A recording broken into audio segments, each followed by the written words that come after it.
नमस्ते, स्वागत है आपका इस वीडियो में। आज है आपका 11th ऑफ जुलाई और उसी के साथ-साथ अगर आप इस चैनल पे नए हैं तो लाइक, शेयर, सब्सक्राइब ज़रूर कर दीजिएगा। सारा अपडेट जो है आपको हमारे वेबसाइट में मिल जाएगा। नीचे वेबसाइट जो डिस्क्रिप्शन है वो आपको लिंक जो है आपको डिस्क्रिप्शन में मिल जाएगा। वहाँ पे जाके आप हमारे वेबसाइट में जा सकते हैं, क्लिक कर सकते हैं और सारा जो डेली का जो अपडेट्स है वो आपको मिल जाएगा हमारे वेबसाइट में। उसी के साथ-साथ हमारे व्हाट्सएप चैनल को जॉइन कर सकते हैं अगर आप सारा कंटेंट हमारे वेबसाइट में एक्सेस करना चाहते हैं। मतलब कंटेंट जो है वो आपका कुछ जो है आपको विजिबल होता है, certain part is visible to you और पूरा कंटेंट अगर आप एक्सेस करना चाहते हैं तो फिर आपको रजिस्टर करना पड़ता है। तो फिर रजिस्टर नाउ पे आप जाके आप क्लिक कर सकते हैं, रजिस्टर कर सकते हैं, फिर उसके बाद जितना भी जो कंटेंट है वो आप एक्सेस कर पाएँगे।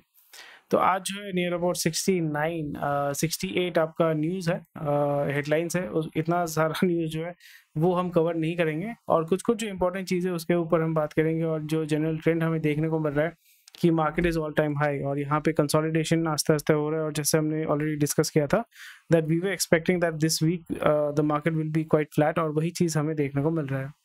जैसे आप देख पा रहे हैं आज का जो मार्केट है वो इस तरीके से उसने बिहेव किया। नियर अबाउट 12 बजे बहुत अच्छा आपका रेक्टिफिकेशन हुआ था और जो पैटर्न हम एक्सपेक्ट कर रहे थे वही पैटर्न जो है, जैसे अब मैंने यहाँ पे लाइन खींच के रखा था वही उसी को फॉलो कर रहा है। सो हमने एक्सपेक्ट किया था कि आज जो है थर्सडे है, कल फ्राइडे है, सो वीकेंड होगा। मतलब ये वीक जो है मार्केट जो है कल जो है लास्ट डे है इस वीक का और फिर सैटरडे संडे तो मार्केट आपका बंद रहता है। वही हम देख रहे हैं कि यहाँ पे एक अपवर्ड ट्रैजेक्टरी का जो हम जो है एक्सपेक्टेशन कर सकते हैं। So tomorrow we can expect that आज मार्केट बहुत ही ज़्यादा फ्लैट था, ठीक है। आज मार्केट जो है बहुत ही ज़्यादा फ्लैट था तो कल हम एक्सपेक्ट कर सकते हैं कि जो मार्केट जो ऊपर की तरफ थोड़ा सा रन करेगा। सो लेट अस सी इस वीक में मार्केट में करेक्शन तो बहुत अच्छा हुआ है और बहुत सारी कंपनी जो है यहाँ पे बड़े-बड़े एग्जिट जो है ब्लॉक डील्स हमें देखने को मिले हैं। तो चलिए इंपॉर्टेंट न्यूज़ को जो है वो हम कवर करते हैं। Remedial steps for to fire up local manufacturing. तो ऑलरेडी हमने यहाँ पे बात किया था कि गवर्नमेंट जो है it is looking to focus more on giving incentive, क्योंकि गवर्नमेंट जो है डायरेक्टली बिजनेस टिपिकली नहीं करती और जितने भी बिजनेसेस जहाँ पे गवर्नमेंट इन्वॉल्व है जैसे पीएसयू है वहाँ पे मैनेजमेंट बहुत ही ख़राब होता है एंड वहाँ पे करप्शन होने के चांसेस और खराब परफॉर्मेंस होने के चांसेस बहुत ज़्यादा हो जाते हैं। तो वही चीज़ हमें यहाँ पे देखने को मिलता है। तो इसलिए क्या होता है, गवर्नमेंट का काम है ऐसा एनवायरनमेंट तैयार करना जहाँ पे बिज़नेस करना बहुत ही आसान हो जाए और स्पेशली अभी मैन्युफैक्चरिंग के ऊपर इतना ज़्यादा फोकस इसलिए किया जा रहा है बिकॉज़ मैन्युफैक्चरिंग में आपका लेबर यूटिलिटी बहुत ज़्यादा होता है। अगर आप सर्विस सेक्टर में देखते हैं तो सर्विस सेक्टर में क्या होता है, आपका एजुकेशन और क्वालिफिकेशन बहुत ज़्यादा मैटर करता है, बहुत ज़्यादा मायने रखता है। दूसरा चीज़ जो आपको ध्यान में रखना पड़ेगा कि यहाँ पे जो आपका सर्विस सेक्टर है, अगर हम देखें वहाँ पे आपको क्वालिफाइड लोग चाहिए। जैसे आईटी सेक्टर हो गया, वहाँ पे आपके पास बैचलर्स या ग्रेजुएट का डिग्री होना पड़ेगा, सॉफ्टवेयर का नॉलेज होना पड़ेगा। तो हमारे देश में इतनी जनसंख्या है, उतने लोगों को उतना नॉलेज नहीं है। तो इसलिए आपका फिजिकल लेबर वाला जो काम होता है या बहुत ही कम लो स्किल जॉब जिसको हम कहते हैं, लो स्किल जॉब का रिक्वायरमेंट बहुत ज़्यादा है क्योंकि वहाँ पे एम्प्लॉयमेंट आप कर पाएँगे, लो कॉस्ट में आपको लेबर भी मिल जाता है। और यहाँ पे गवर्नमेंट का ऑब्जेक्टिव होता है कि गवर्नमेंट ऑब्वियसली चाहती है कि एक पॉलिटिकल स्टेटमेंट भी होता है और स्पेशली आपका सोशियो इकोनॉमिकली भी यहाँ पे आपको ये ऑब्जेक्टिव होता है कि सबको काम मिले। तो इस जगह पे आपका लोकल मैन्युफैक्चरिंग या स्मॉल स्केल मैन्युफैक्चरिंग पे बहुत ज़्यादा फोकस किया जा रहा है। तो इस जगह पे क्योंकि इनपुट कॉस्ट ऑलरेडी हमने देखा है कि इनपुट कॉस्ट बहुत ज़्यादा है, फ्यूल कॉस्ट बहुत ज़्यादा है। तो यहाँ पे गवर्नमेंट ये कर रही है कि भाई रेमेडियल स्टेप्स लेने की कोशिश करिए ताकि आपका जो लोकल मैन्युफैक्चरिंग है या मैन्युफैक्चरिंग सेगमेंट जो है वहाँ पे अच्छा पुश मिले। इसलिए जो गवर्नमेंट है वो यहाँ पे जो ड्यूटी स्ट्रक्चर है उसमें वो काम करना चाहती है ताकि आपका जो इनपुट कॉस्ट है या फॉर एग्जांपल इंपोर्ट का जो कॉस्ट है वहाँ पे इलेक्ट्रॉनिक्स हो गया, कॉपर ट्यूब्स, फेरो ट्यूब्स, टेक्सटाइल्स, स्टेपल फाइबर्स, इन सारी चीज़ों पे जो है आपका थोड़ा-सा कंसेशन अगर मिल जाता है या इनपुट इंसेंटिव अगर आपको मिलता है तो लोकल मैन्युफैक्चरिंग पे ज़्यादा फोकस किया जा सकता है। और मेन फोकस रहेगा कि किस तरीके से आपका इन्वेस्टमेंट को बढ़ाया जाए। इन्वेस्टमेंट एज़ इन जो बिज़नेस शुरू कर रहे हैं वहाँ पे आपका ग्रोथ देखने को मिले। उससे फ़ायदा ये होगा कि एम्प्लॉयमेंट में ग्रोथ होगा और आपका रिडक्शन ऑफ प्रोडक्शन कॉस्ट होने से जो बिज़नेसेस हैं they will be easily able to expand. और यहाँ पे केपेक्स के ऊपर भी देखना पड़ेगा किस तरीके से जो लोन अवेलेबिलिटी या क्रेडिट अवेलेबिलिटी मिलता है या नहीं मिलता है। दूसरा चीज़ हमने कल बात किया था एमएसएमई के ऊपर। एमएसएमई जो है टिपिकली उसका जो क्वालिटी होता है, क्योंकि फिजिकल लेबर या ह्यूमन लेबर जितना भी आप यूज़ करोगे तो वहाँ पे quality and the finish is not that good. इसलिए आपका एक्सपोर्ट में ज़्यादा फोकस नहीं किया जाता और यहाँ पे वही फोकस होगा कि किस तरीके से जो है एक्सपोर्ट कर सकते हैं।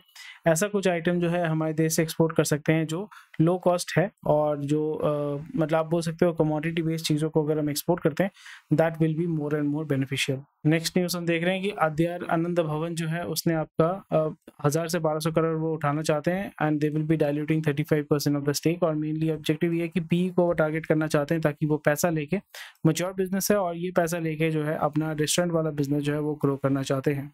नेक्स्ट अभी टेलीकॉम बात कर रही है कि भाई आपका जो प्राइसेस है, बेस प्राइस जो है उसको आप रिड्यूस कीजिए। बेस प्राइस का मतलब होता है कि जो मिनिमम प्राइस होता है जो आपको पे करना पड़ेगा, उसके बाद जो है बिडिंग होती है।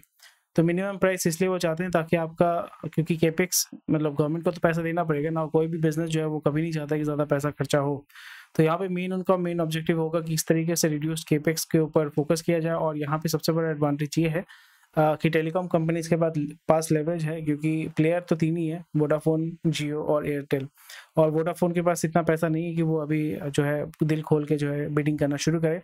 सो अभी यहाँ पे कुछ दिन पहले भी आपका 5G का स्पेक्ट्रम का ऑक्शन हुआ था, उतना ज़्यादा सेल नहीं हुआ था और 5G का अडॉप्शन भी उतना ज़्यादा नहीं हो रहा है। इसलिए जो कंपनीज है, they are also not looking to spend that kind of money और capital in buying all the spectrum. और इस जगह पे 2 ही प्लेयर हैं, जियो और एयरटेल, और दोनों ही एक दूसरे के साथ थोड़ा-सा बोल सकते हो कि सेटिंग वाला बात हो जाता है। और यहाँ पे अगर वो नहीं खरीदेंगे तो फिर गवर्नमेंट को फ़ायदा नहीं होगा, क्योंकि गवर्नमेंट इसको बेच के जो है पैसा कमाएगी। और यहाँ पे गवर्नमेंट जो है मजबूरन आपको ये भी देखना पड़ेगा कि the government will be saying कि छोड़ो यार, ठीक है, थोड़ा-सा आप 10% कट कर देते हैं, 15% कट कर देते हैं। और ये चीज़ आपको यहाँ पे देखने को मिलेगा। बैकग्राउंड में बहुत सारे स्कैम चीज़ हो सकती हैं, कुछ जो है भारत मिलाप हो सकता है, किसका किस तरीके से आपको ऑलरेडी पता है। सो बहुत सारे चांसेस है, बट इसके बारे में मेरा काम स्पेकुलेशन करना नहीं है, but I am just giving you a reality कि किस तरीके से जो है मार्केट में अगर मोनोपोली या डुओपोली हो जाता है तो यहाँ पे आप जो है गवर्नमेंट को और अपने कस्टमर्स को जो है मैनिपुलेट कर सकते हैं, उनको आर्म ट्विस्ट कर सकते हैं। एक जस्ट फैक्ट आपको बताना चाहता हूँ कि सैमसंग के पास 79% आपका मार्केट शेयर है फोल्डेबल स्मार्टफोन सेगमेंट में, बिकॉज यहाँ पे एप्पल नहीं है।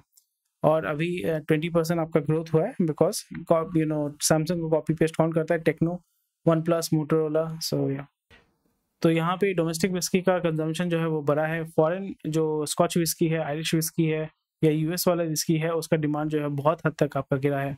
So it has slow down to 7% in 2003 to 33% from 33% to and 70% to the 70% the previous year. So ये बहुत ही अच्छी बात है। 80% से 40% तक आपका गिरा है।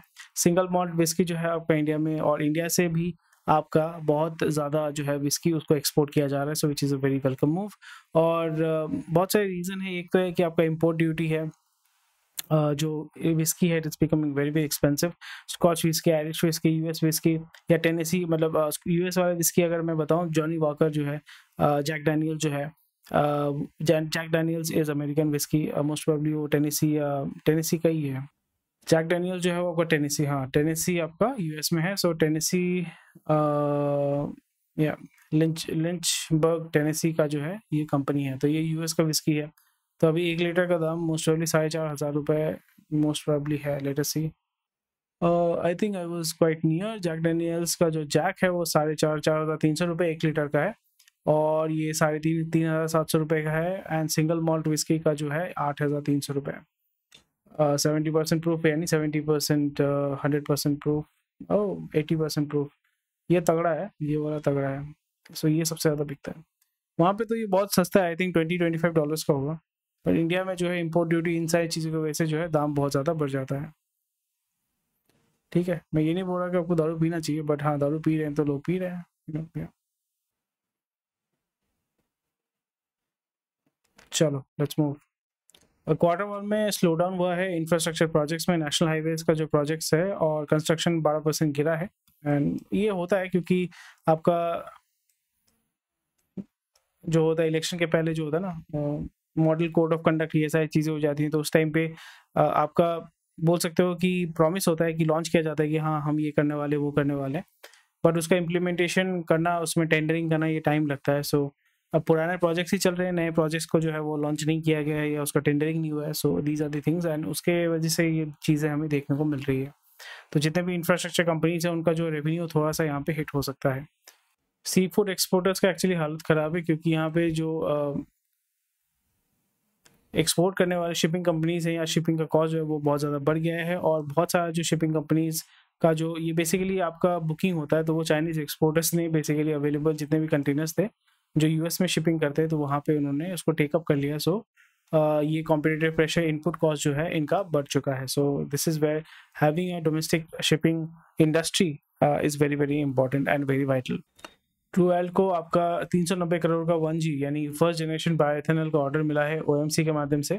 सो 390 करोड़ का आपका ऑर्डर मिला है, तो ये प्राइमरली आपका एथेनॉल ब्लेंडिंग के लिए इस्तेमाल किया जाता है। OMC मतलब ऑयल मार्केटिंग कंपनी, यानी यहाँ पे PSU वाला कंपनी ही है, Hindustan Petroleum, Bharat Petroleum, Indian Oil, Mangalore refineries and ports. So यहाँ पे वो तेल को खरीद के उसके साथ ब्लेंडिंग करके आपको जो है बेचना शुरू करेंगे।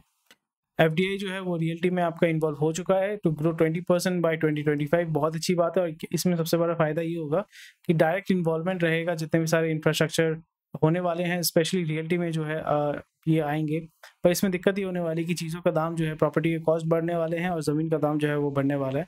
सो that needs to be taken into consideration. तो यहाँ पे उनका मेन ऑब्जेक्टिव यही रहेगा कि जो रिच क्लास है, जो अफ्लुएंट क्लास है, उसी पे फोकस किया जाएगा।